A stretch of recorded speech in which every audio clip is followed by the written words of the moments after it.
Inmaculada Madre del Divino Corazón Eucarístico de Jesús, milagrosamente dos ángeles me guiaron, me trajeron hasta aquí. Veo incansables los pasos, las almas que ascendiendo por el cerro se acercan más al cielo.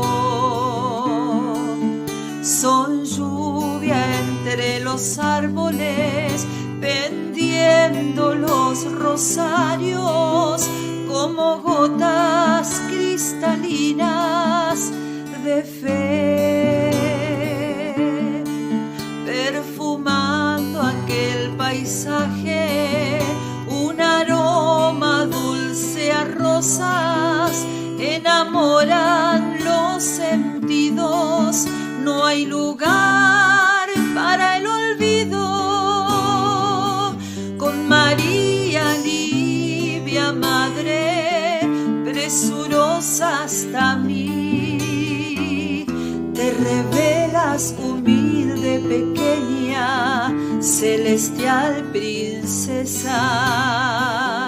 Es mi corazón emocionado latiendo en tus manos, tan cerquita tu pecho, a tu corazón inmaculado, Inmaculada Madre del Divino Corazón de Jesús.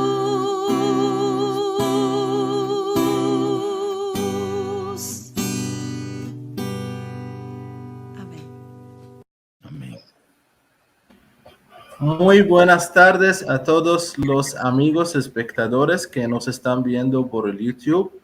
También cuando se emite por el Facebook, muy buenas tardes a todos los amigos de Fides Online de la Arquidiócesis de Santiago de Guayaquil. Hoy día tenemos una transmisión muy especial. Aquí estoy con mis amigos, licenciado Jimmy Carranza. Muy buenas tardes, licenciado Jimmy, ¿cómo le va?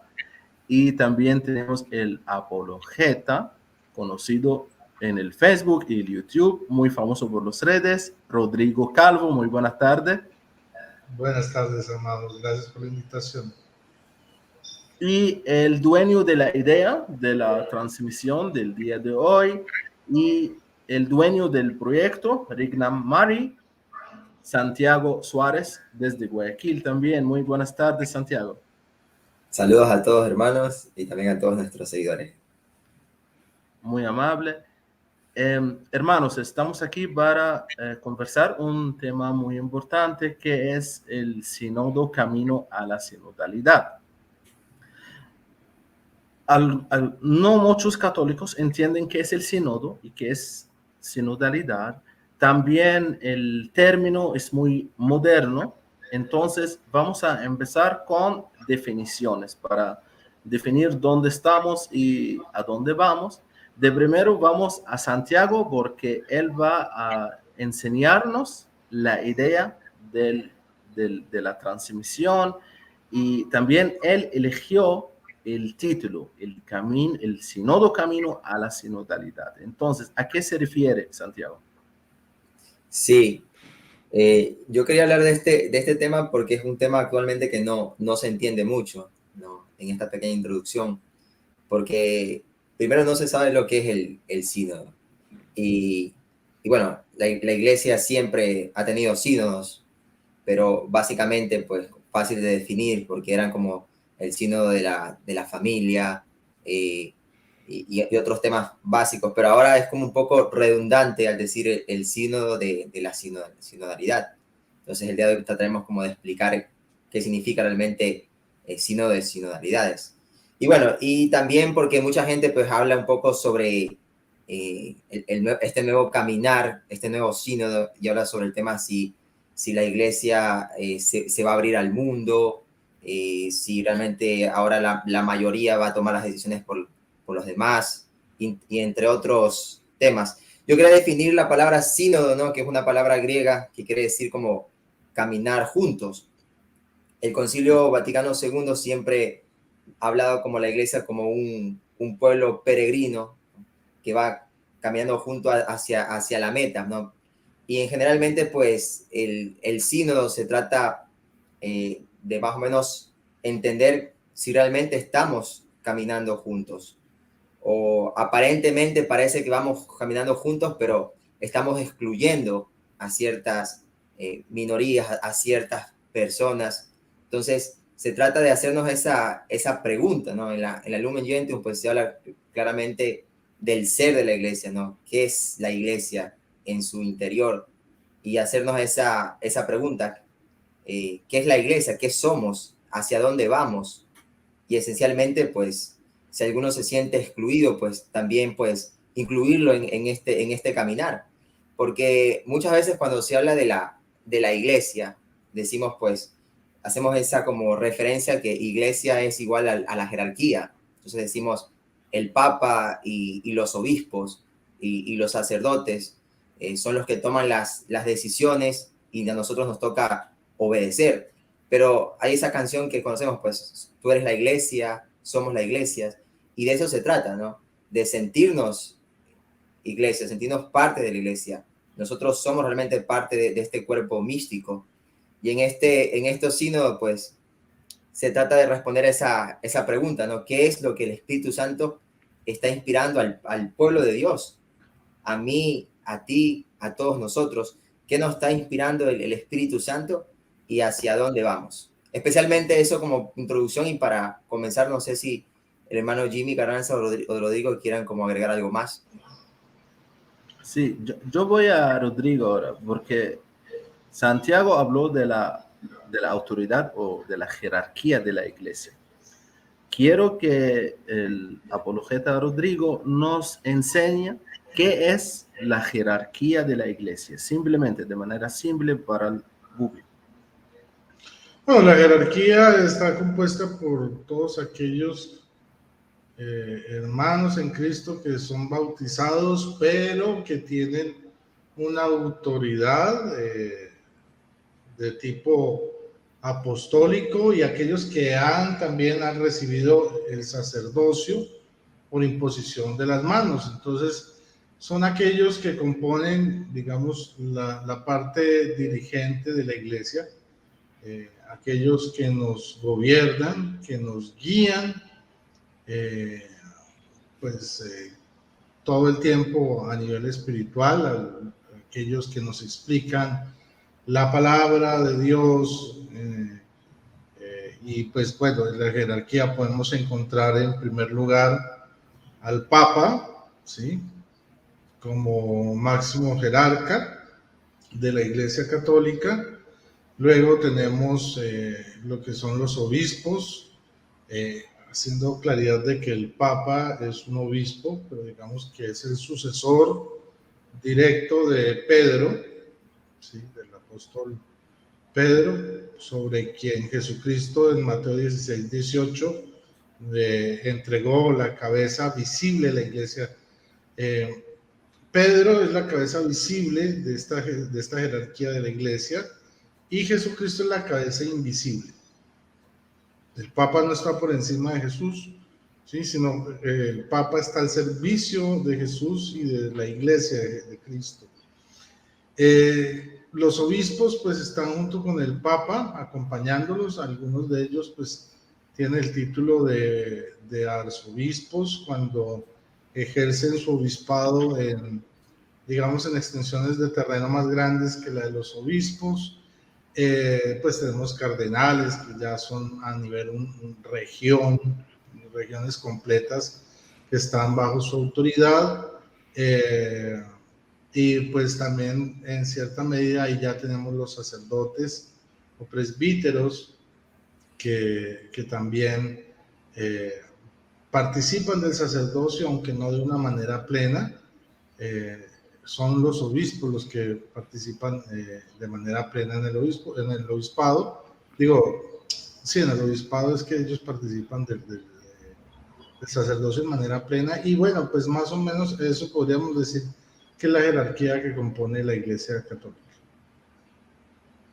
Bueno, hermanos, entonces ahora vamos a hermano Jimmy. Hermano Jimmy, lo que yo entendí de Santiago es que hay un sínodo y hay un tipo de democracia. La iglesia va a abrir las puertas más, a escuchar más voces, y al otro lado tenemos una autoridad. Entonces, ¿cómo así que podemos mezclar los dos? Y la pregunta más importante, ¿es peligroso aplicar la democracia en la iglesia, en el sentido de que si la mayoría de los obispos en el sínodo toman una decisión que no es correcta, pero la democracia dice, la democracia es de la mayoría, pues? Entonces, ¿cómo así que podemos confiar las decisiones del sínodo? A ver, primero establezcamos un poco los conceptos, ¿no? Democracia viene del griego demos, kratos, poder por el pueblo, ¿no? Es el poder el que ejerce el pueblo, el pueblo, perdón, es el que ejerce el poder o el gobierno. Y en el caso de la jerarquía, es un modo de organización escalafonada de menor a mayor rango, dependiendo en el nivel de subordinación, la importancia. Decía Rodrigo que incluía la jerarquía, aunque no implica solo la jerarquía, porque implicamos todos en la iglesia, desde la persona más simple y humilde en la iglesia hasta Jesucristo, que es la cabeza. El Papa sería la cabeza visible de Cristo en esa jerarquía, ¿no? Eso quiere decir que el modo operativo de la jerarquía va desde la cabeza hasta los subordinados que somos nosotros, pasando por el Papa, los obispos, los sacerdotes y llegando hasta nosotros. En el caso de la democracia, el cono se invierte. El cono se invierte porque quienes gobiernan son el demos, el pueblo. Son ellos los que tienen la decisión, la última palabra. Pero en la jerarquía, quien tiene la última palabra es Cristo. Y se manifiesta a través del Papa, los obispos en conjunto y toda la iglesia en pleno. Ahora bien, si esto lo trasladamos al sínodo, pensemos que el sínodo no es un concepto nuevo, es un concepto antiquísimo. De hecho, aparece ya desde el capítulo 15 del libro de los Hechos de los Apóstoles con el sínodo de Jerusalén o el concilio de Jerusalén, ya que sínodo y concilio son sinónimos. Son una reunión eclesial que, como bien decía Santiago, significa un caminar juntos. Pero es bien interesante que en este caminar juntos, pese a que el Espíritu está iluminando la iglesia, no todo está plenamente entendido. La inteligencia se tiene que ir abriendo a las nuevas realidades que están acatando o llegando a la iglesia misma, ya que la iglesia es una realidad presente en un mundo cambiante. El mundo no es estático, el mundo es cambiante, cambian los conceptos, cambian las ideas, cambian los modos. Y la iglesia, hay cosas que no las puede cambiar. La doctrina, la revelación no se cambia, pero hay elementos de forma que sí se pueden ir adaptando a esos cambios, que son los que los obispos van definiendo con los sínodos o con los concilios, así también llamados, para irse adaptando a esas nuevas realidades. Por ejemplo, en el primer concilio, en el primer sínodo, el de Jerusalén, ¿Qué sucedía? Cuando los apóstoles San Pablo y Bernabé empezaron a evangelizar a los paganos, esto era muy bueno, pero también trajo controversia. ¿Cuál era la controversia? Que los cristianos judíos querían mantener el esquema de obediencia y sujeción a la ley mosaica para alcanzar la salvación. Entonces querían que los nuevos cristianos venidos del paganismo también se circuncidaran. ¿Estamos? Entonces había que establecer si era o no era necesario. Entonces lo que hicieron fue definir que la salvación era por gracia de Cristo, no por el cumplimiento de la ley per se. Y por tanto se definió en el concilio que ya no era necesario circuncidarse, que esas cosas quedaban superadas, los modos judíos o algunas prácticas judías quedaban superadas. Y si desde ahí nos trasladamos hasta nuestras épocas, hasta nuestra fecha, nos estamos enfrentando a un nuevo sínodo, a un nuevo concilio, donde existen una serie de situaciones controversiales que se están dando y que la iglesia necesita abrirse a la escucha de esas controversias para tomar postura. Ahora, esa postura no obedece a la decisión de la mayoría. No porque la mayoría dice que es blanco, vamos a decir que es blanco siendo negro. No sé si me estoy dando a entender. ¿Sí? No porque todos dicen, es que es blanco siendo negro, pues la iglesia va a decir, está bien, va a ser blanco, aunque sea negro. No, la iglesia va a mantenerse en su posición, pero sí se abre a la escucha de esas voces para que, a la luz del Espíritu, que se manifieste en la comunidad del pueblo. Así es la manifestación más clara y definida del Espíritu Santo, en la común unidad del pueblo, se va a dar una posición definida y definitiva de ahí en adelante posinodal. Entonces, no es que nos estamos abriendo democráticamente a lo que el pueblo dice y que cuando el pueblo manda y diga, o como se dice aquella frase muy estereotipada en los mundos políticos, la Vox Populi es la Vox Dei, la voz del pueblo es la voz de Dios. No, en la iglesia eso no funciona. ¿De acuerdo? Nosotros no elegimos al Papa por votaciones democráticas, estamos. No elegimos al párroco por votaciones democráticas, no elegimos a los cardenales, todo viene desde arriba. Ahora, el Papa lo que va a hacer para contrarrestar ciertos aspectos que a lo mejor vamos a hablar más adelante, entre ellos señalaba Santiago el autoritarismo, se abre a la escucha. ¿Qué tenemos que decir los laicos? ¿Qué tienen que decir los países? ¿Qué tienen que decir las culturas? Para adaptar nuestro accionar, nuestra estrategia evangelizadora a estos nuevos mundos, ¿sí me explico? A esta nueva realidad. Entonces voy a Rodrigo para preguntarle, ¿la Iglesia Católica con el camino sinodal puede perder su identidad? No, para nada, porque primero que todo, la iglesia es de Cristo, Cristo es Dios. Por otro lado, Jesucristo como tal dejó unas cabezas visibles, bueno, principalmente Pedro, y son hombres guiados por el Espíritu Santo, así como sucedió en Hechos capítulo 15.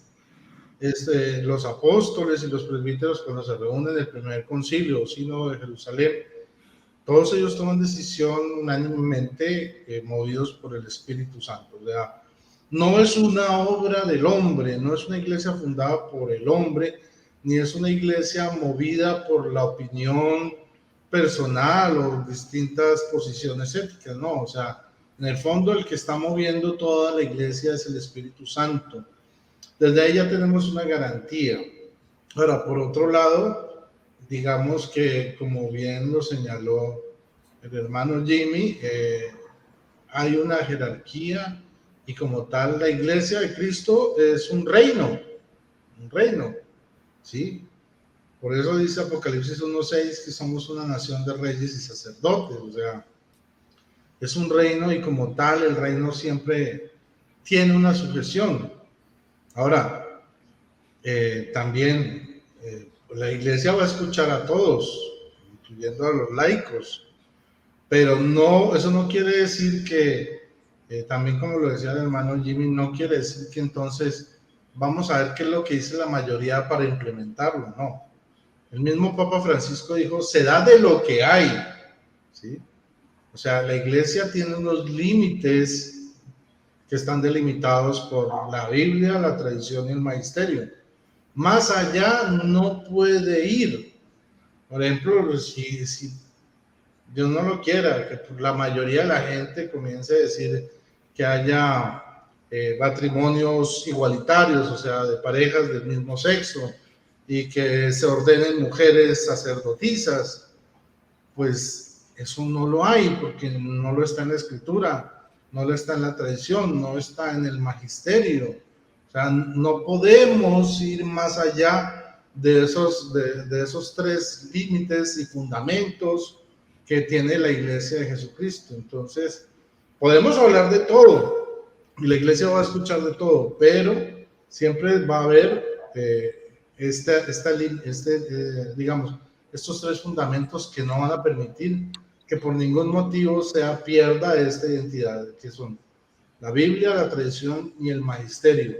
Y el magisterio, pues obviamente en cabeza del Papa actual, el Papa reinante, como le decimos reinante, el Papa Francisco. Sí, pero nosotros tenemos ¿cómo le llamo? Me gusta llamarle un cisma, porque el camino sinodal alemán tenía ideas que no son de la Iglesia Católica, como mujeres sacerdotes o sacerdotas, y también tuvieron otra opinión en el divorcio, que sí se puede, ellos quieren legalizar el divorcio, que la iglesia permite el divorcio, y también el tema de los homosexuales. El camino sinodal alemán quería legalizar. Entonces, mi pregunta a ustedes, ¿cuáles son, ¿cómo se llama? ¿Garantías? Garantías. Sí, garantías. ¿Cuáles son las garantías que la iglesia no se va a desviar de su camino de Jesucristo? Porque lo que hizo el camino sinodal alemán, yo hablando honestamente con ustedes, nos dio miedo.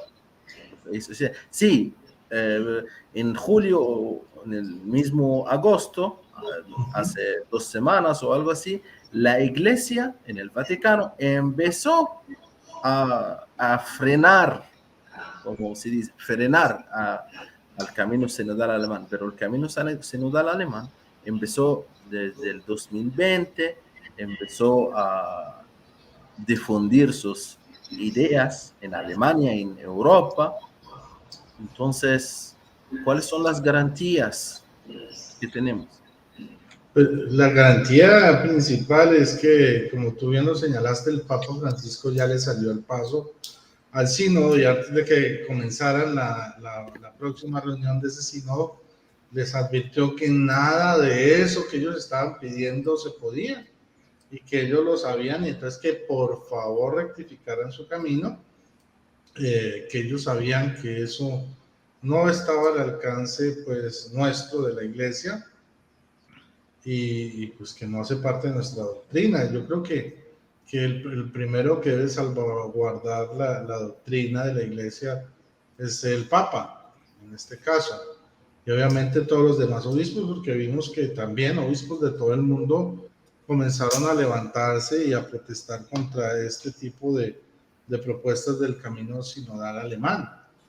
Y a los alemanes no les gustó, bueno, no a los alemanes, digamos, a la facción, ¿sí?, de la jerarquía alemana que estaba en esta posición ultramodernista, progresista, ya, porque también hay una facción conservadora dentro de la iglesia alemana, pues que no está de acuerdo con nada de los disparates que ellos han propuesto pues en este sínodo. Entonces, pero ya están advertidos y no pueden actuar fuera de esto. Ahora, si ellos se separan, se separará una parte, la parte de los que son ultramodernistas, pero no la parte que es conservadora y que está apoyando totalmente la fidelidad a la iglesia y el no cambio pues de doctrinas, porque la doctrina no se puede cambiar, los dogmas no se pueden cambiar, son inamovibles. O sea, yo puedo comenzar a tratar de derrumbar los dogmas de la Virgen María porque no me caen bien, o porque no creo en eso, porque como voy a hablar de la virginidad en pleno siglo XXI, eso ya es pasado de moda. Pero los dogmas son verdades que no cambian, no es algo que dependa de la moda. Entonces, desde ese punto de vista, yo creo que hay que estar tranquilos, obviamente vigilantes, participativos, también poner nuestra voz para que sea escuchada, pero estar confiados en que es el Espíritu Santo el que está guiando a la iglesia y que la iglesia es de Cristo, no es nuestra. Somos parte de la iglesia, pero no somos, la iglesia no se mueve a nuestro antojo, a nuestro parecer. Para eso existen, y me perdonan que lo diga, para eso existen las iglesias protestantes, que son como un gran buffet de iglesias. Es verdad. Entonces, si tú quieres creer esto, pues ahí está iglesia donde se cree esto. Si tú quieres creer que en esto otro, que la salvación no se pierde, pues hay este grupo de iglesias que creen que la salvación no se pierde. Entonces te vas para allá y tú puedes adaptar lo que tú quieras creer a lo que te ofrece cada una de estas iglesias. Pero nuestra iglesia no es así. Nuestra iglesia es lo que hay, lo que se estableció, ¿sí? Ahora, que hay formas de ejecutar, de abordar de manera distinta y renovada lo que ya está establecido, sí, y eso es lo que lo que la iglesia está buscando, la jerarquía está buscando, cómo seguir predicando el evangelio y mantenerlo vigente, actual y articulado a la realidad de hoy en día. Son realidades tan distintas a las que pudimos vivir en el Concilio Vaticano II o siglos anteriores, ¿no? Entonces es una nueva realidad. Es la misma verdad, pero entonces cómo llegar con esta misma verdad a esta nueva realidad. Eso es como el trasfondo de todo concilio. Voy a hermano Jamie para preguntarle que yo tengo una duda, que la descentralización de las decisiones afectan la unidad de la iglesia, y este punto le tocó a Rodrigo, que vamos a ver a los protestantes, cada iglesia, no hay unidad entre ellos. Uno no se puede decir protestante. Siquiera en el Facebook, cuando alguien se hace un comentario a mi publicación o algo, yo le pregunto a qué iglesia perteneces. ¿Por qué le pregunto eso? Para poder responderle, para poder saber su mentalidad, porque ellos no son unidos. Nosotros, con la gracia de Dios, nunca vamos a llegar a este punto, pero la descentralización de la decisión afecta la unidad de cualquier entidad. Es una pregunta. Vamos a responder a porque yo tengo otra. Bueno, la centralidad de la iglesia presente en la figura del pontífice, del papa, no implica que al abrirse a la escucha y a la opinión del mundo, del caminar de este sínodo o de la sinodalidad, implica que va a cambiar. Es como una familia. En una familia el papá puede escuchar lo que piensan los hijos, lo que quieren los hijos, ¿no? Pero al final de cuentas, ¿quién va a tomar la última decisión? Es el papá. Es como que si el papá dijera, a ver, hijos, ¿qué quisieran comer semanalmente? Ah, papá, yo quisiera que comiéramos pizza. Ah, papá, dice la otra por ahí, yo quisiera que comiéramos hamburguesas. Ah, papá, yo quisiera que comiéramos... Y se inventan cada comida chatarra. Pero al final de cuentas, la última decisión recae en manos de quién? Del papá, ¿no? Es el papá el que va a decir, bueno, lo siento, no vamos a comer nada de eso, porque nada de eso es saludable. Vamos a comer un menú variado con este tipo de alimentos. Pues lo mismo es el papa, ¿no? El papa se está abriendo a escuchar y cambiar cosas de forma. Por ejemplo, en el tema del autoritarismo, hay un criterio que ya está pasado de moda, ya es obsoleto, donde los sacerdotes son la autoridad non plus ultra de la sociedad, ya no. Antes, en tiempos de Cantinflas, el padrecito había que hacerle la venia porque él era la autoridad máxima en el pueblo, después del alcalde, ¿no? Pero eso ya no existe, eso ya pasó. Ahora que ya vemos laicos letrados, y sin faltar a la caridad y a la humildad, hay laicos que se han preparado más que algunos sacerdotes, inclusive a nivel pedagógico, a nivel doctrinal. Entonces, esa figura autoritaria del jerarquista o del sacerdote va a desaparecer o está desapareciendo. Y por eso el Papa decía, inclusive cuando él empezaba su pontificado, quiero que tengamos olor a oveja, que seamos más pastores que dueños de una grey, ¿no? Esa es cuestión de fondo, de forma. ¿Qué no va a cambiar de forma? Pues ya lo decía el hermano Rodrigo, el tema de la doctrina, el tema de los dogmas, eso va a seguir siendo como es. El Papa, su santidad San Juan Pablo II, cuando le preguntaron acerca del sacerdocio en mujeres o los matrimonios igualitarios, su respuesta fue, ese tema está fuera de discusión. Hay una postura centralizante y a la que debemos obedecer. Porque lo dijo y así es. Y hay razones de peso para aceptarlo. El pecado va a seguir siendo pecado y no se le va a minimizar ni se le va a cambiar. Como piensan los alemanes que decían, hay que cambiar los esquemas morales en la iglesia. Perdónenme, ¿cómo que vamos a cambiar esquemas morales en la iglesia? No podemos hacer eso, no podemos minimizarlo, no podemos variarla. Para eso tenemos clara lo que es la moral fundamental y la moral especial basada en los 10 mandamientos. ¿Cómo vamos a cambiar eso? ¿Cómo lo vamos a atenuar a lo que es pecado? Sí se pueden hacer aclaraciones sobre conceptos que antes a lo mejor no estaban muy claros. Te pongo un ejemplo. Antes se hablaba del famoso limbo. Cuando le preguntaban a un padre, padre, disculpe usted, ¿y los niños que se mueren sin bautizarse, a dónde van?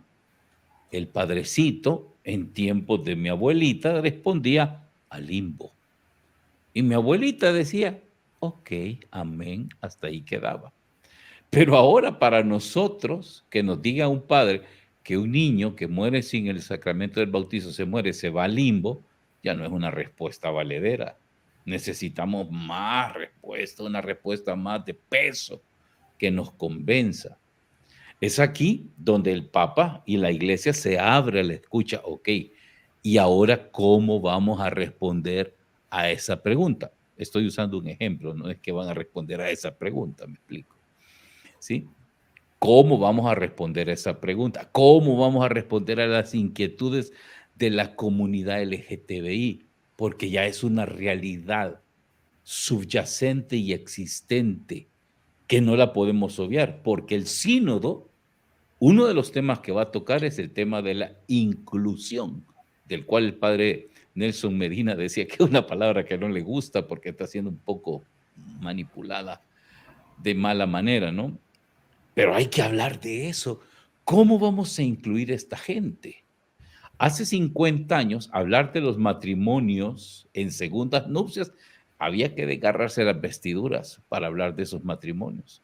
Pero ahora ya hay comunidades de matrimonios vueltos a casar. Ya las hay. Ya están incluidos. Ahora hay que incluir a estas personas con esta orientación que, como el catecismo dice, muchas veces de origen desconocido. Entonces el Papa y la Iglesia va a escuchar las opiniones, a ver qué dice la gente, qué dice el mundo, qué dicen los católicos sobre esto, qué piensan los conocedores del tema, qué aportan. Entonces la centralidad, y amado, no está en peligro, no está en peligro. Escuchar no pone en peligro la autonomía y la autoridad, ni la investidura que tiene el Santo Padre, no la pone en peligro. Todos, bueno, para terminar esta pequeña intervención, ¿quién fue el que dio más aporte para los cambios de forma en el Concilio de Jerusalén? Pablo. Pero ¿quién era Pablo a la par de Pedro? Pedro fue al que el mismo Jesús le dijo: sobre ti edificaré mi iglesia. Pero a Pablo Jesús le dijo que lo iba a hacer apóstol y todo en una revelación. ¿Y a quién le consta? Lo creemos porque lo dijo Lucas, ¿no? Y a Lucas se lo dijo San Pablo. Pero en cambio a Pedro, todos los apóstoles lo oyeron. Cuando el mismo Jesús le dijo: tú eres sobre quien edifico la iglesia.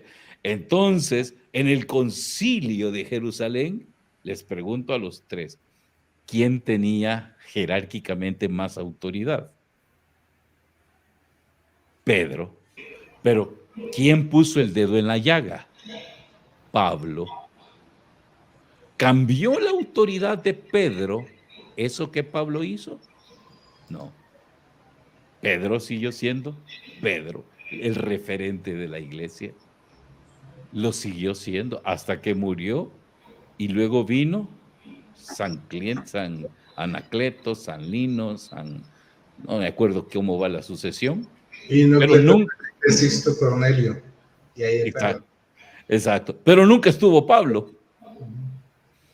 Nunca siguió Pablo. Bueno, lamentablemente murió, ¿verdad? Pero nunca siguió Pablo. Pues, o sea, Pedro siempre fue al frente, ¿no? Hasta que murió.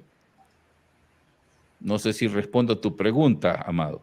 Sí, es una respuesta muy buena, y lo que yo quiero confirmar, y también para decir al pueblo católico, que la unidad de liderazgo en la iglesia está preservada. La unidad de liderazgo. Sí.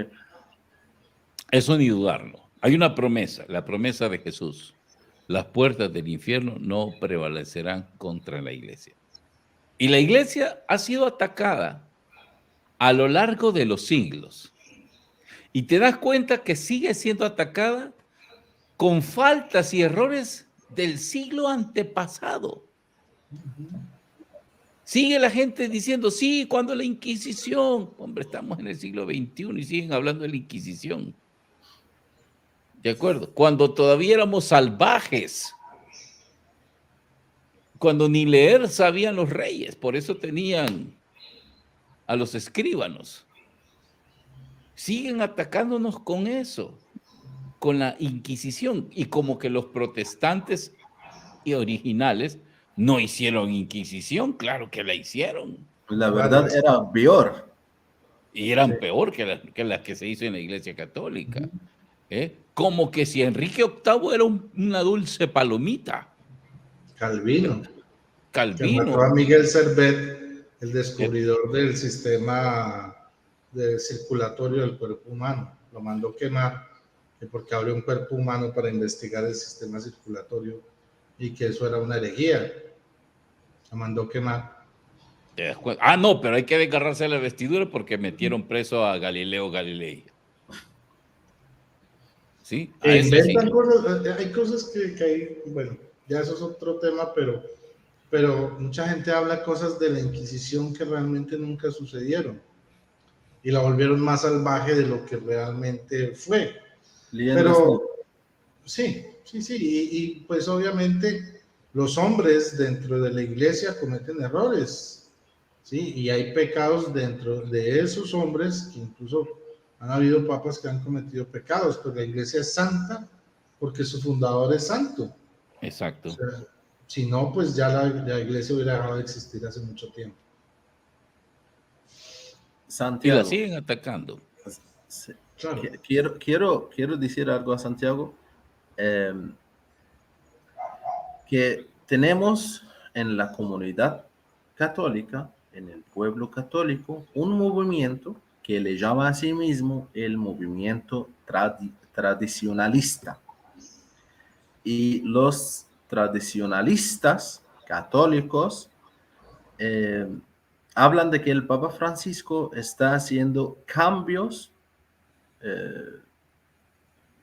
que no deben ser en la iglesia. Y uno de estos cambios, abrir la iglesia más a las filosofías del mundo. Ahora, y voy a decirte lo que ellos dicen, porque estoy muy pegado a los grupos católicos y protestantes en el Facebook. Ellos hablan así, que el Papa Francisco está abriendo las puertas a las filosofías del mundo para que invaden a la iglesia, para que invaden a la mentalidad católica. ¿Qué piensas tú? Bueno, primero ante todo, pues, como ha dicho el hermano Rodrigo, pues, la iglesia, pues, tiene que regirse, ¿no? Lo que dice la Sagrada Escritura. En el derecho canónico, en el numeral 747, se habla sobre el depósito de la fe.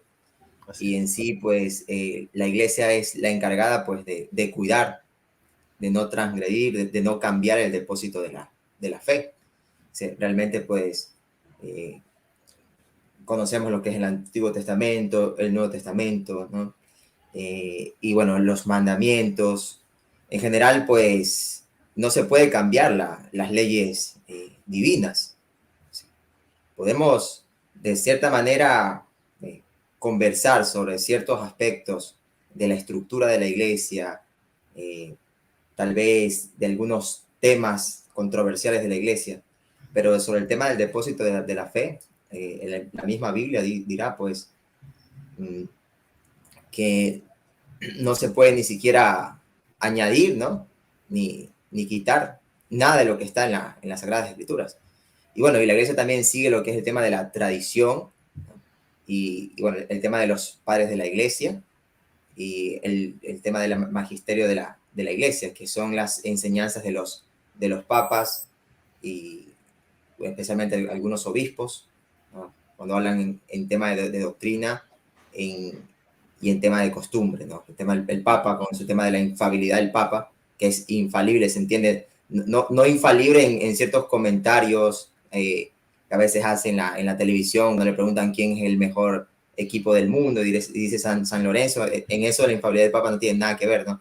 Sabemos que el Boca Juniors es mejor que San Lorenzo, pero habla de infalibilidad en materia de fe, ¿no? Y en materia de lo que es de las costumbres, o sea, las leyes en general dentro de la iglesia. Y vemos que en esa parte, pues, eso no se puede cambiar absolutamente nada. O sea, eso es algo totalmente, como dirá, pues, cielo y tierra pasará, más la palabra de Jesús, la palabra de Dios no pasará. O sea, eso es perdurable, eso no puede cambiar.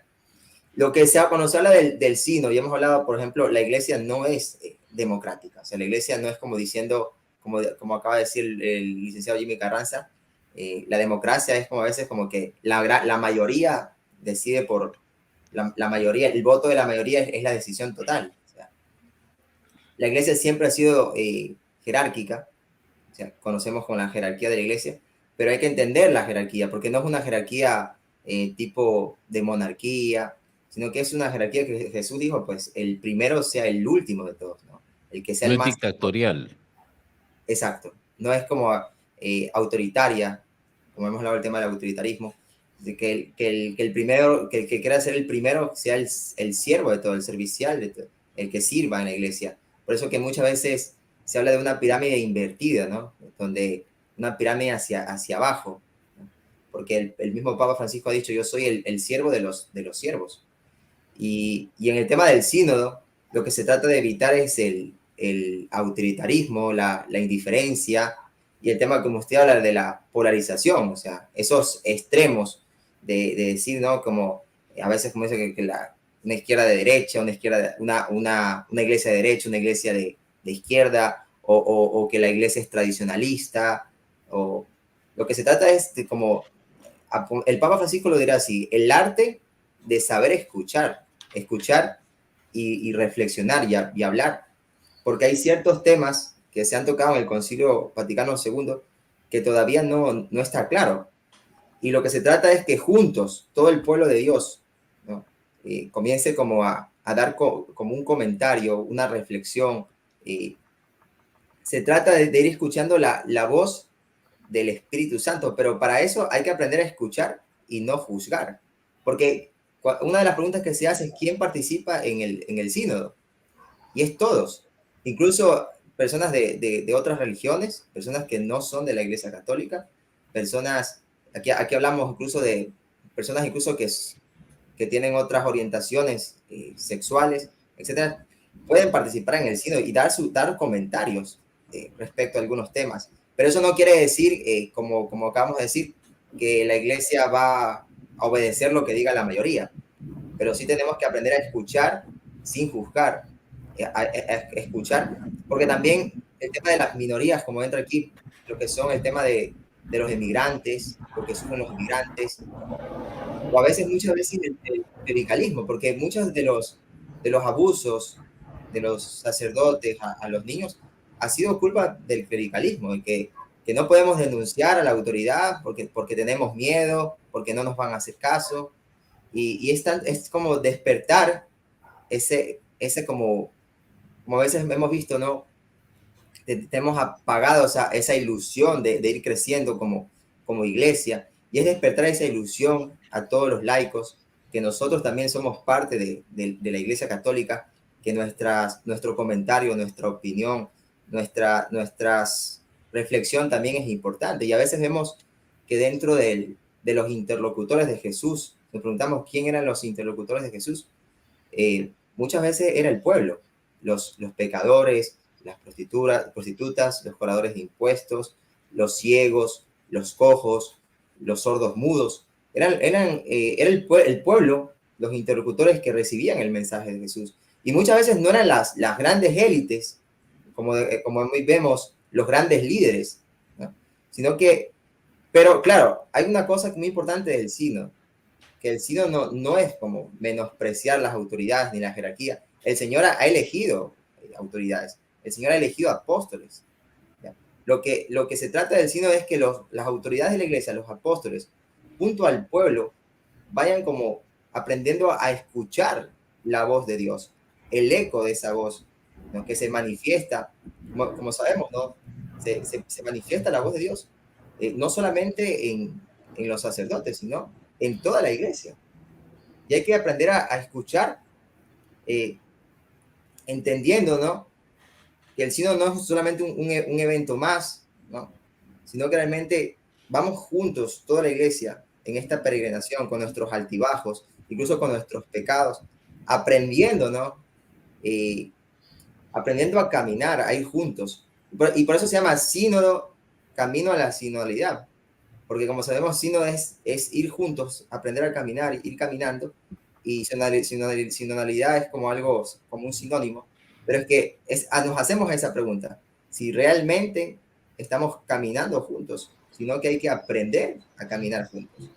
Y eso es como el sínodo, camino a la sinodalidad. O sea, realmente no es como muchos dicen, como piensan, ¿no? Que la iglesia se va a adaptar al mundo, que la iglesia va a cambiar su esencia, nada que ver. La esencia se va a mantener. Lo que sí, muchas veces San Juan Crisóstomo dirá, ¿no?, que sínodo es sinónimo de iglesia. Realmente lo estamos aprendiendo a hacer iglesias, siendo iglesia realmente, con esto del sínodo, porque estamos realmente aprendiendo que nadie se sienta excluido, ¿sí? Que nadie, a veces tenemos a excluir a los más jóvenes, a los más, a excluir a las mujeres, a excluir a los niños. O sea, realmente todos como iglesia pues queremos que esa voz se escuche y queremos saber qué es lo que estamos haciendo mal, porque también dentro de la Iglesia Católica el Papa Juan Pablo II y actualmente el Papa Francisco han pedido perdón por los errores que se han cometido dentro de la iglesia. Y también se trata de eso, ¿no? Saber qué estamos haciendo mal y qué hemos hecho mal para poder rectificar. Y juntos, todos, pues vamos a llegar pues a responder a esas preguntas. Yo quería como aportar algo frente al asunto de los tradicionalistas, el tradicionalismo, que se llaman a sí mismos de tal forma. Es tan peligrosa las teologías modernistas como las posiciones tradicionalistas. ¿En qué sentido? En que, como ya lo dijimos antes, la iglesia reposa sobre 3 fundamentos sólidos, que son la Biblia, el primero de ellos, luego la tradición y el magisterio.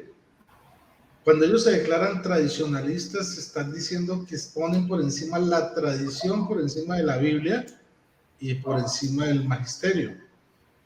Ahora, el problema es que ellos no definen cuál es el tipo de tradición que siguen, porque cuando uno va a mirar qué es la tradición que ellos proclaman, son puras revelaciones privadas o son las alocuciones de Pepito Juárez, de fulanita de tal, las visiones de una santa, puede ser, de una beata o de alguien que acabó de aparecer que dice que ve a la Virgen.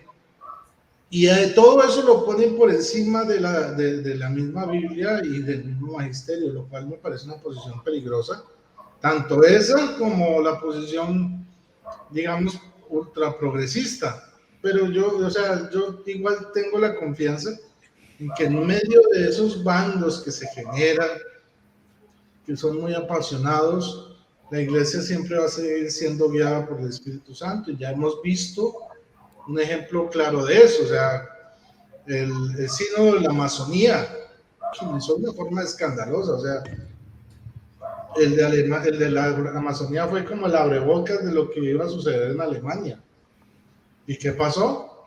Allá dijeron de todo, que ordenar sacerdotes indígenas casados, pero que no había que predicar el evangelio, sino escuchar a ellos, la naturaleza, y todo ese tipo de cuentos, una cuestión más prácticamente como de la nueva era y todo este tipo de cosas.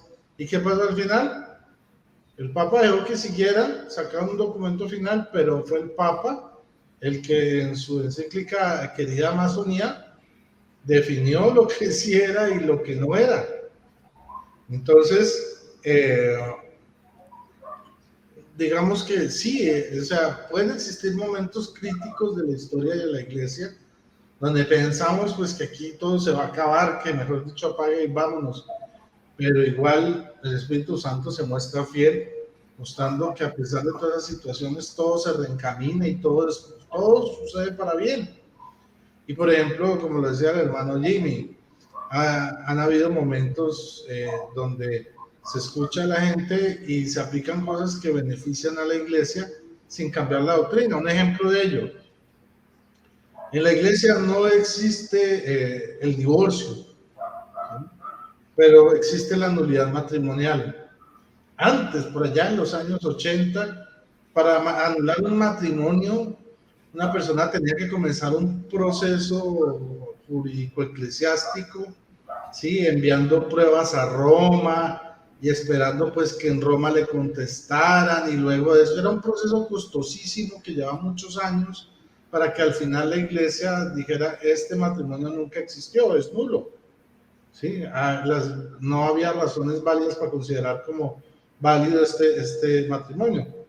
Pues hoy en día las condiciones y digamos las formas de poder abordar esta temática se les ha entregado a las diócesis y a las arquidiócesis, donde hay tribunales eclesiásticos que tramitan mucho más rápidamente este tipo de situaciones y que pueden analizar cosas que llevan antes años y que había que tener muchísimo dinero y mucha paciencia para poder lograrlo. Hoy en día la iglesia lo resuelve con mayor facilidad, ¿sí?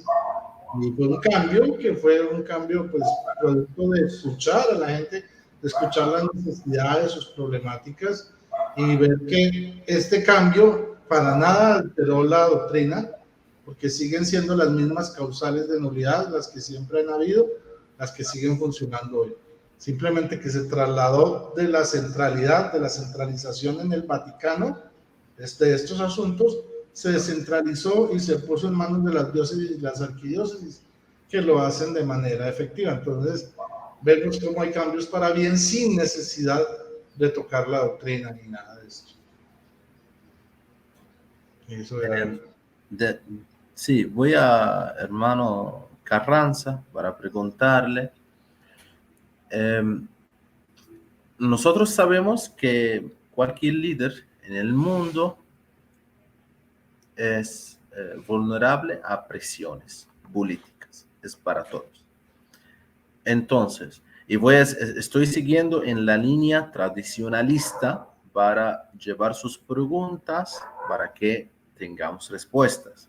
Bueno, si dicen que el Papa Francisco, con más apertura de la iglesia, o él hace más apertura de la iglesia porque hay presiones políticas en este camino. Bueno, mira, hay que tomar en cuenta dos cosas. La iglesia, aparte de ser una institución eclesiástica, apolítica, también es un Estado. Sí. Y como Estado está presente en todos los países del mundo de manera diplomática, ¿no? Y su aporte diplomático tiene mucho que ver en el tema de injerencia. Posiblemente la postura de la iglesia en relación a un tema choque con las políticas de determinado país. Imagínate las posturas antiabortistas o provida de la iglesia choquen con las posturas del presidente Joe Biden, que es proaborto. Cualquier cosa que pueda decir el Papa de manera oficial de Estados Unidos en ese tema puede ser considerado una injerencia política. Siendo católico, Joe Biden. Siendo católico. Porque aquí estamos viendo desde el plano político. Si el Papa como tal menciona que condena a Joe Biden por ser abortista, Joe Biden podría tomarlo como una actitud política de injerencista. No sé si me estoy dando a entender. Sí, en cuanto que el Papa es jefe de Estado, no lo va a tomar como que mi padrecito me está regañando. Lo va a tomar como que el presidente del Estado Vaticano se está metiendo en las políticas las políticas proabortistas de Estados Unidos. Y eso es delicado, eso es peligroso. Es peligroso. Entonces, cualquier otra postura política de un país en viceversa hacia el Vaticano también puede ser considerada delicada. Por ejemplo, alguien me preguntaba hace poco por qué el Papa no se pronunciaba en contra de Venezuela, de Nicaragua, que ahorita están en esta situación política delicada. Es por lo mismo, porque cualquier postura pontificia podría ser considerada una postura de injerencia diplomática o política. Entonces, podría ser que el presidente de este país terminara por expulsar a la Iglesia Católica, y sería peor, ¿no? A la Iglesia Católica de sus tierras, como hizo en su ocasión Fidel Castro. que lo primero que hizo fue expulsar a la Iglesia Católica. Gracias a las acciones diplomáticas del Papa Juan Pablo II, Cuba se abrió a la Iglesia y fue lo que el Papa le dijo a Fidel Castro. Así como si Fidel Castro se abre a la Iglesia, pues que la Iglesia se abra, el mundo se va a abrir a Fidel Castro, le decía en su primera visita. Entonces, en el tema sinodal también hay un cúmulo de temas políticos. Por ejemplo, la agenda LGTBI, más que una agenda de tipo gremial y problema social, es un problema de tipo político. De tipo político. Por eso tiene tanta fuerza y vale más políticamente hablando que los niños con hambre en el mundo. Hoy el mundo habla más de que debemos de tener cuidado para no decir él o ella, sino ese o eso, que los niños con hambre en el África, por ejemplo. Hay que estar más con cuidado con eso. Pero nadie quiere hablar de los niños con hambre. Nadie quiere hablar de los inmigrantes. Hablemos más de los pobrecitos, marginados de la sociedad, de la comunidad esta. Entonces es un tema político que no se puede tocar solo desde la perspectiva eclesial y moral, sino también desde la perspectiva política. El tema de la inclusión de género, por ejemplo, el tema de la incrustación de la mujer en el clero, también es un asunto político, porque eso es lo que todos quieren, que no discriminemos a la mujer en ninguno de los campos sociales. Ah, no, pero la iglesia sigue discriminando a la mujer porque no le permite ser sacerdota. Entonces hay una presión política en este sentido para que la iglesia se abra a la posibilidad de aceptar. Entonces la iglesia tiene que buscar las palabras, los medios diplomáticos y políticos para decirle al mundo, señores, nosotros en nuestras políticas no aceptamos a las mujeres. Pero el mundo no mastica eso, no lo come, no lo digiere. No lo digiere. Para el mundo es simplemente discriminación de género. Punto. Y ya. Y se van a la Biblia, que la Biblia también es discriminadora y que la Biblia es intolerante y que la Biblia esto y la Biblia lo otro. Entonces, por eso, en el tema sinodal también se van a escuchar las voces políticas. Y las voces políticas que tengan peso, ¿sí? Que tengan razón. Se van a escuchar. Van a haber un montón de voces, como decía Santiago. Van a hablar un montón de gente que ya está hablando, que ya está aportando, diciendo aquí, diciendo allá. Incluso católicos disidentes que han aparecido por ahí, diciendo tonteras hasta en contra de la vacuna, etcétera, etcétera, etcétera. Pero al final de cuentas la iglesia los va a escuchar, los está escuchando, pero de todo eso hay un principio bíblico que dice, escucha todo, quédate con lo bueno, pero desecha lo malo. O sea, lo que no sirve no se va a tomar en cuenta. Lo que no sirve para la sinodalidad.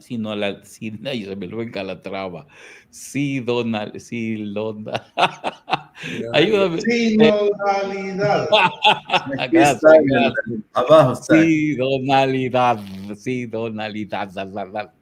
Eso, lo que no sirva para la sinodalidad no va a ser utilizado. ¿Y qué es la sinodalidad?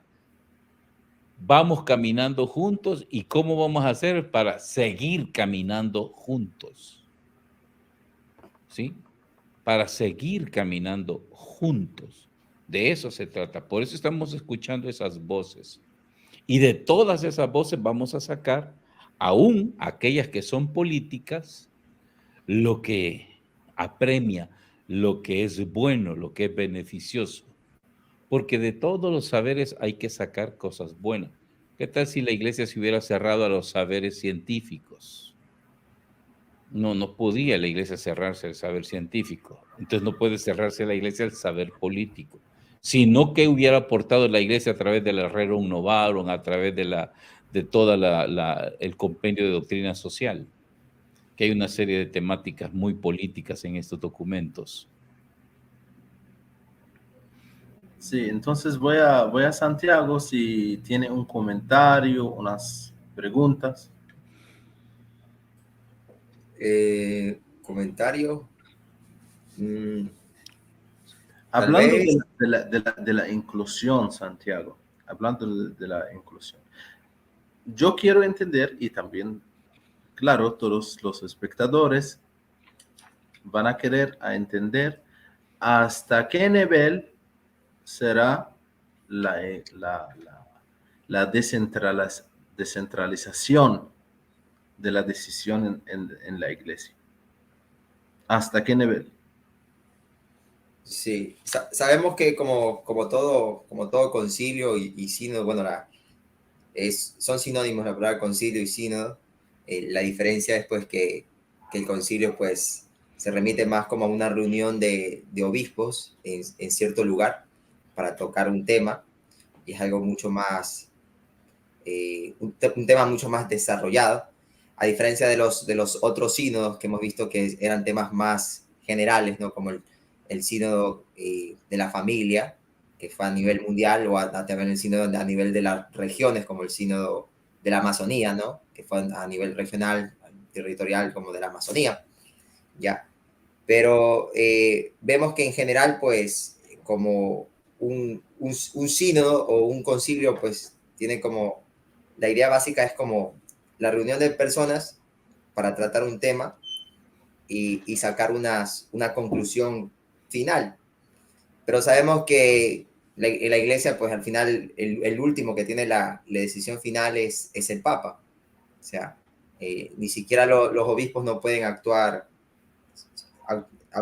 de manera autónoma sin el Papa, sino que al final el Papa es el que toma la decisión final, porque hemos visto que en el sínodo de la Amazonía, al igual que ahora mismo en el sínodo, también se habló sobre el tema de la ordenación sacerdotal, pues, de hombres casados. Entonces, pero al final el Papa escuchó, el Papa pues opinó y tomó como su decisión final, ¿no? Entonces vemos que igualmente eso es como es la esencia de los sínodos, y eso no se va a cambiar. El tema es que se va a escuchar a ciertos grupos, minorías de la sociedad. Bueno, a veces como el tema de la inclusión, cuando se habla de inclusión se piensa que solamente es a los grupos LGBTI, pero a veces como en inclusión pues también entran un sinnúmero de personas, ¿no? Como discapacitadas, como también hemos visto como personas divorciadas, vueltas a casar, ¿no? O tal vez también sacerdotes que salieron de su ministerio, ¿no? Se retiraron, se fueron, ¿no? Y tantos otros temas, tantas otras problemáticas dentro de la iglesia. Yo considero también que una de las problemáticas es como a veces la falta de protagonismo de los laicos, ¿no? Como que al laico se lo quiere como también como apartar, como y hay mucho como el tema de que solamente los sacerdotes, porque hubo una gran época dentro de la iglesia, ¿no? Que solamente los sacerdotes eran los encargados de la predicación, los encargados del ministerio de la palabra, ¿no? En la época de Martín Lutero, pues fue también una de las causas de que la iglesia se dividió, ¿no? Que también Martín Lutero pues causó esa división como diciendo como que la iglesia era muy autoritaria, ¿no? Y bueno, se trata como de simplemente como de evitar, ¿no? Ese silencio, ¿no? Porque a veces el silencio, ¿no? Como se conoce como el silencio de distancia, ¿no? Como el que al final como que yo no opino, no digo nada, pero muchas veces tengo alguna herida dentro, en interior, en ese silencio, y lo único que me hace a veces es como alejarme alejarme de la iglesia. Por un gran tiempo, como dijo el hermano Jimmy, el tema de los matrimonios, ¿no? Las segundas nupcias, era un tema muy polémico. Incluso me acuerdo que el Papa Francisco, ¿no? en, en muchos de sus mensajes, ¿no? Como que se malinterpretaba lo que se decía, con el tema de la comunión a las personas como que vivían esta situación, ¿no? De las segundas nupcias, etcétera, etcétera, etcétera, pero era como mal interpretado, ¿no? Porque se trataba de personas que vivían esta situación, pero no vivían en una situación de pecado, ¿no? Sino que trataban de vivir, pues, separados y cosas así, ¿ya? En estado de gracia, ¿no? Pero bueno, había mucha polémica y actualmente hay mucha polémica también con el tema del sínodo, del camino a la sinodalidad, ¿no? Entonces vemos que se habla de muchas cosas, ¿no? Que la iglesia ya va a cambiar su mentalidad. De cierta manera tenemos que cambiar de mentalidad, porque si hemos visto que la iglesia católica, a pesar de que mantenemos esa esencia y mantenemos su identidad misionera y etcétera, ¿ya? Pero han habido como, dentro de estos 2000 años, ¿no? Ha habido un cambio en muchas de nuestra mentalidad. Y necesitamos un cambio de mentalidad, ¿no? Que sea que el Espíritu Santo que inicie ese cambio, para luego ir también cambiando parte de algunas estructuras. Porque a veces como que hay una parte de la iglesia que se queda en el pasado, ¿no? Y decimos que no, es que en el pasado todo era mejor, en el pasado se hacían bien las cosas. Y tenemos como a veces un miedo al cambio y vemos que pensamos que todo lo que es cambio está mal. Pero si vemos como en la época de Jesucristo, o sea, Jesucristo de cierta manera, cuando Él vino, pues vino también a dar una reforma, ¿ya? Y si no fueran que los apóstoles escucharon al Espíritu Santo, ¿no? Realmente nos hubiéramos mantenido, ¿no? En la iglesia todavía, una iglesia judío-cristiana. Pero vemos que igual el mismo Espíritu Santo que se manifestó en los apóstoles, en la antigüedad, en la iglesia primitiva, se manifiesta ahora. Entonces, muy aparte de esos miedos que tenemos, porque hay ese peligro, ¿no? De caer también dentro de las ideologías o también de tratar de agradar a pequeños grupos. Muy por encima de esos miedos, tiene que haber esa seguridad que el Espíritu Santo, pues, será el que va a hablar, que el Espíritu Santo será el que se va a manifestar con fuerza, ¿no? Que será realmente esa voz de Dios que va a gritar, ¿no? en su pueblo. Y el Papa, que es, como hemos visto, que es el primado, es la piedra, ¿no? Que realmente es realmente la cabeza de la iglesia, ¿no? Y que es realmente donde actúa, ¿no? Donde actúa el Espíritu Santo, es el vicario de Cristo. Entonces veamos que el Papa va a escuchar la voz de Dios y como siempre, como vemos que en materia de cátedra, ¿no? Con el tema de la infalibilidad del Papa, va a ser el que va a tomar la decisión que más le conviene a todos los cristianos. Yo veo que en este sínodo, que no es un sínodo de un año, por lo general los sínodos duran un año, es un sínodo que empezó en 2021 y va a terminar en el 2023. Y tiene como característica principal muchos temas, pero principalmente el tema de la sinodalidad, que es el aprender a caminar juntos, que los métodos que se van a aplicar, ¿no? Incluso los temas y muchas otras cosas, es un sínodo que va como, que está en apertura, que va a medida que vamos caminando, vamos aprendiendo, ¿no? Cómo tenemos que ser iglesia y vamos a tocar algunos temas y también vamos a aprender cómo se van a ir abriendo algunos métodos, algunos procedimientos. Especialmente, pues, son preguntas que se van a hacer a ciertos como sectores de la iglesia, ¿no? Y esas preguntas, pues, se llevarán a las conferencias episcopales, las respuestas, y luego también al Vaticano, pues. Y sobre esos temas, pues, se va a sacar unas conclusiones y el Papa, pues, al final, pues, va a aplicar. Porque es verdad que el sínodo Camino a la Nacionalidad es un sínodo que traerá sorpresas, que es algo innovador, que realmente tiene un objetivo un poco ambicioso, porque habla sobre el saber escuchar, el saber dialogar y sobre todo también el estar abierto a los cambios. Rodrigo, hablando de sorpresas, como dice Santiago, se puede que veamos la sorpresa de cismas.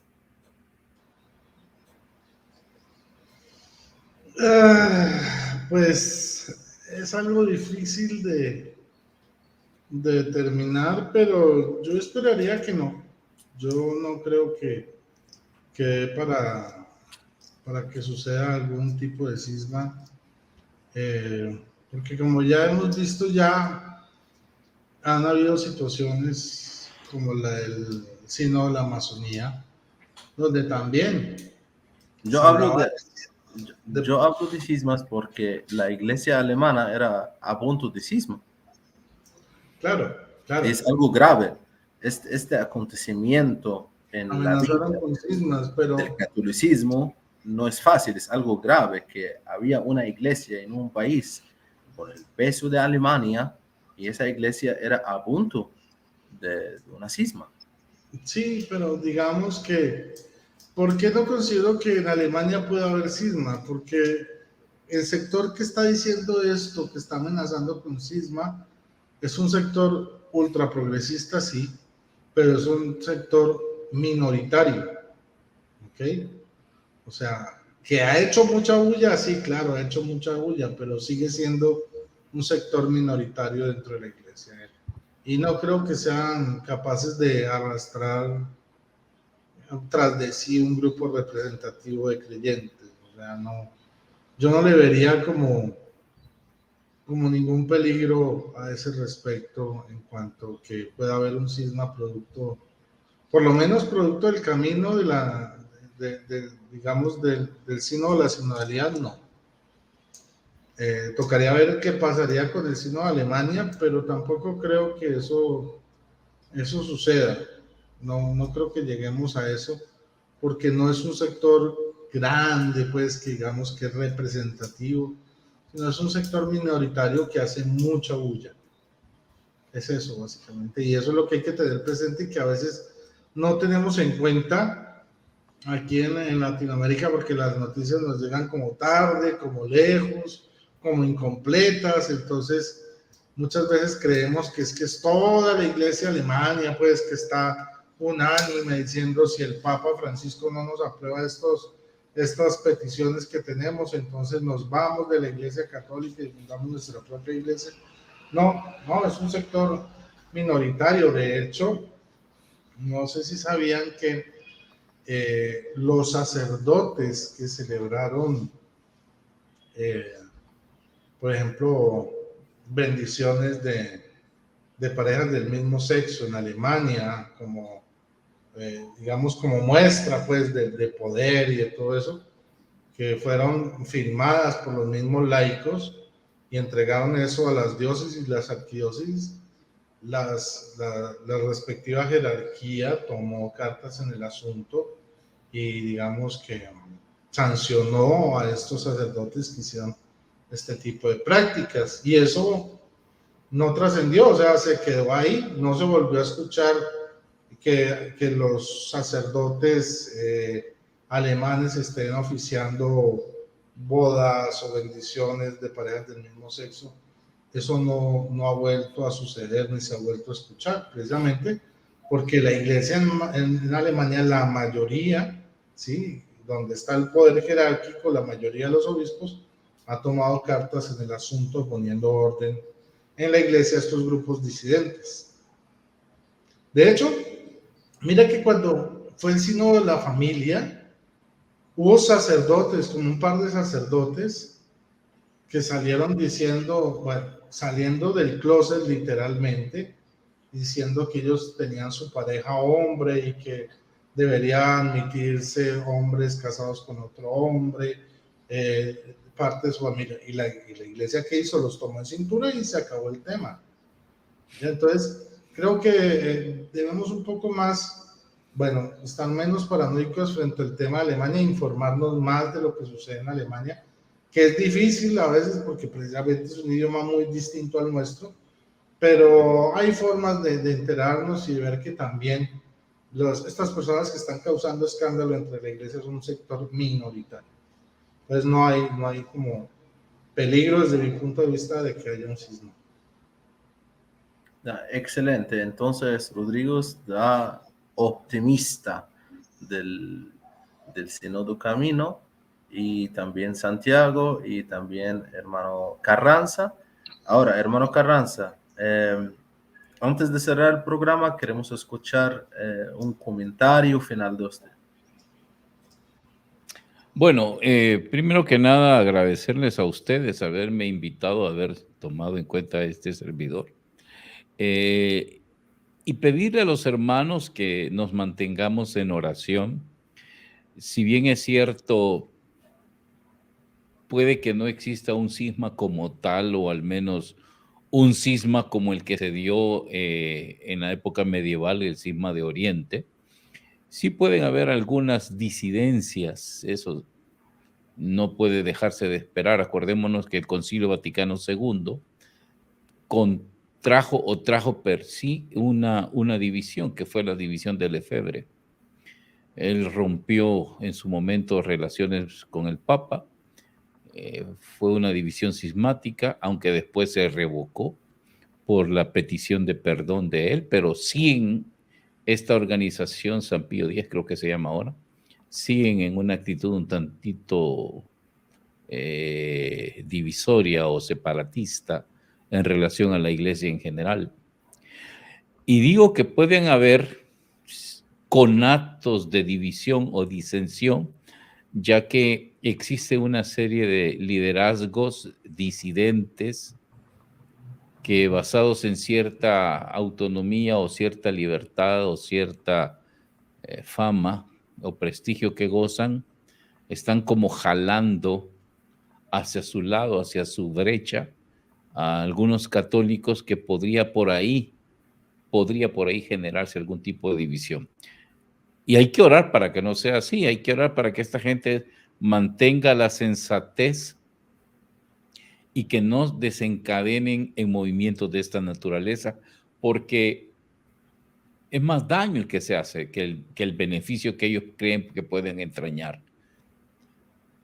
Hay que orar también por los cambios que se puedan generar a partir de este sínodo, que van a darle beneficio, así como el Concilio Vaticano generó beneficios a la iglesia y al mundo en general. Ustedes sabrán cómo cambiaron muchas cosas antes del concilio. La iglesia pues tenía una actitud bastante, no quiero usar una palabra pésima, pero sí decir que era todavía muy precaria en el modo de desarrollar la fe, y el Concilio Vaticano dio un salto cuántico que permitió la apertura al mundo, y parte de esa misma apertura hizo que personas como este servidor regresara del protestantismo a la Iglesia Católica. Y estos cambios que se puedan operar después de este sínodo, pues sirvan para eso, para que más personas puedan venir y acercarse con mayor confianza, con mayor apertura. Una de las cosas que a mí me importa, me gustó de la parte del sinodal, es cuando el Papa cuestiona y se pregunta: ¿quién falta? ¿Quién nos está haciendo falta en este momento? ¿Quiénes son los ausentes dentro de esta gran tienda de campaña, que no es una estructura cerrada y rígida, sino decía que es una especie de tienda de campaña gigantesca que se va ampliando con los años? Pero aún así hay un sector que todavía falta dentro de esta tienda. Pues a esos son a los que tenemos que llegar. Y justo ahora estoy trabajando en un proyecto en mi apostolado relacionado con la vida virtual, que es ese nuevo mundo en el que nos estamos metiendo, que hace 20 años, hace 10 años, ni siquiera lo pensábamos. No pensábamos ni siquiera en evangelizar comunitariamente a través de las redes. Ahora ya es una posibilidad, ya es una necesidad. Y así se van a abrir otras necesidades que la iglesia con este sínodo se va a tener que abrir y dar una respuesta anticipada para ver venir esos cambios. Y decía, por ejemplo, el padre Nelson Medina en una reflexión sobre el sínodo, decía que esta es como la inteligencia de la iglesia ante la invitación que tenía el Papa San Juan Pablo II con la Tercio Milenio Inuente, que nos hablaba de la preparación a este tercer milenio. Y con este sínodo, pues ya nos estamos preparando en serio, pues ya estamos a un cuarto de los próximos 100 años, casi 25 años pasaron ya de la entrada a este siglo, pues algo tenemos ya de qué hablar, algo tenemos ya de qué precisar. Y hay cambios que la última generación no tenía. Yo tengo 2 hijos que rondan los 30 años, mis 2 hijos, y los cambios que existen hoy ya ni siquiera son cambios que ellos precisaron cuando estaban jovencitos, ni siquiera. Entonces, son tan abruptos estos cambios que también la iglesia ya necesita dar respuestas urgentes, y eso es lo que va a hacer con este sínodo. Por eso debemos unirnos, primero en oración, clamando al Espíritu Santo para que ilumine al Papa, a los obispos, a la iglesia y a todos los que participamos directa o indirectamente en ello. Y segundo, que ilumine nuestra razón para que nuestros aportes sean sustanciales y objetivos, no nacidos del egoísmo o del sectarismo o de mi individualismo, sino de un colectivismo que lleve a mejorar verdaderamente la sinodalidad a la que nos estamos encaminando. Sí, Santiago, un comentario final. Bueno, yo quisiera agradecer al licenciado Jimmy Carranza, también a la apologeta Rodrigo. Gracias por aceptar la invitación, y también por usted, Amado Ibrahim, por organizar todo esto. Dice, bueno, un mensaje dice aquí de Marcos Lembar, Hechos 12:5, dice: así pues, Pedro estaba custodiado en la cárcel mientras la iglesia oraba insistentemente por él a Dios. Sí, y también, sí, esencialmente, pues, estar en oración, rezar bastante por la iglesia, por las intenciones del Papa, por los obispos, por todos nosotros, porque sabemos que el Espíritu Santo actúa en las autoridades de la iglesia, pero también sabemos que el demonio, Satanás, también, pues, como león rugiente, está también buscando a quien devorar, ¿no? Y también está ahí, como siempre, el trigo y la cizaña, ¿no? Van creciendo juntos, pues. Y lo que se trata ahora es, pues, también hacer penitencia, también rezar y ofrecer como comuniones por esta intención del sínodo, ¿no? Un sínodo que no solamente es como de la jerarquía de la iglesia, sino es que de todos nosotros, los católicos, los cristianos, que también nosotros tenemos que también, ya como laicos católicos bautizados, pues, hacernos también responsables de todo lo que está sucediendo dentro de la iglesia. Y nada más, creo que se ha dicho, creo, casi todo. Otra vez agradecer a Rodrigo y al licenciado Jimmy Carranza. Nada más. No. Rodrigo, un comentario final.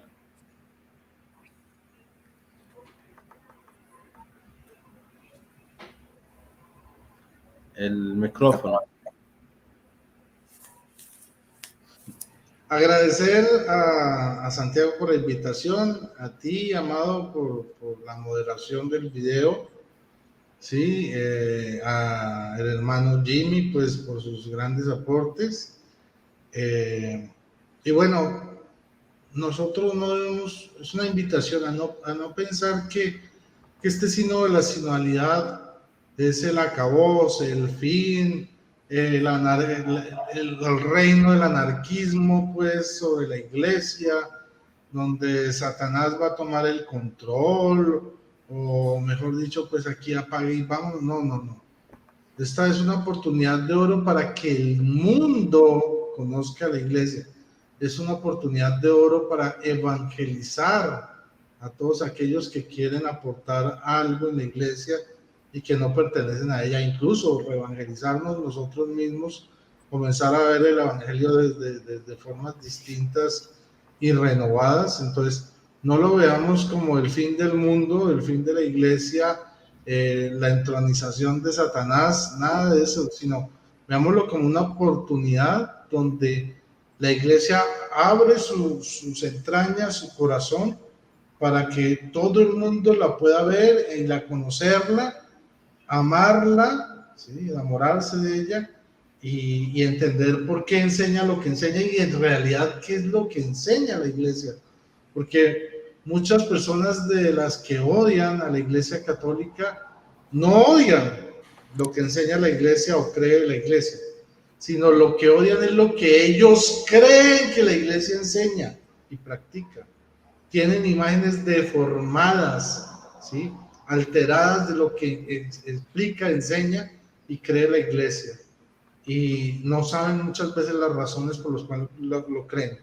Entonces, esta es una oportunidad de oro para invitar a los no creyentes o cristianos que no pertenecen a la iglesia católica o incluso de otras religiones, gente inclusive hasta ateos, a que vengan y conozcan las entrañas de la misma iglesia católica, para que puedan darse cuenta de primera mano lo que en realidad es y no es y cuál es el evangelio que nosotros predicamos.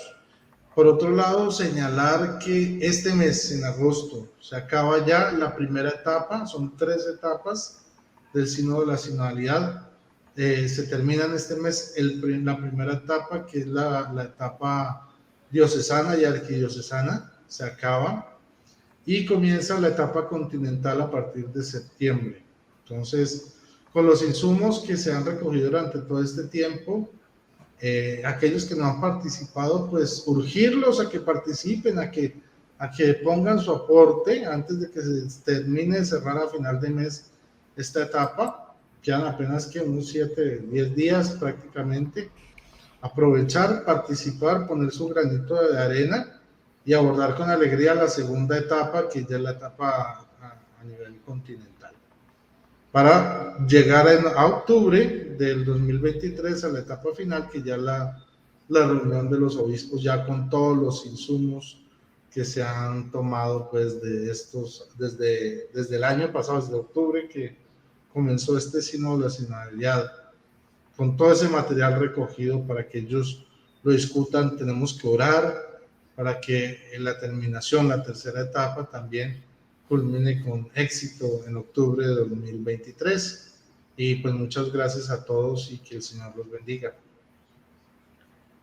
Entonces, queridos espectadores, eso fue el Sínodo Camino a la Sinodalidad. Agradezco mucho a Santiago, a Rodrigo, al profesor Carranza por estar con nosotros el día de hoy y nos vemos en otras transmisiones. Chao. Hasta luego. Bendiciones.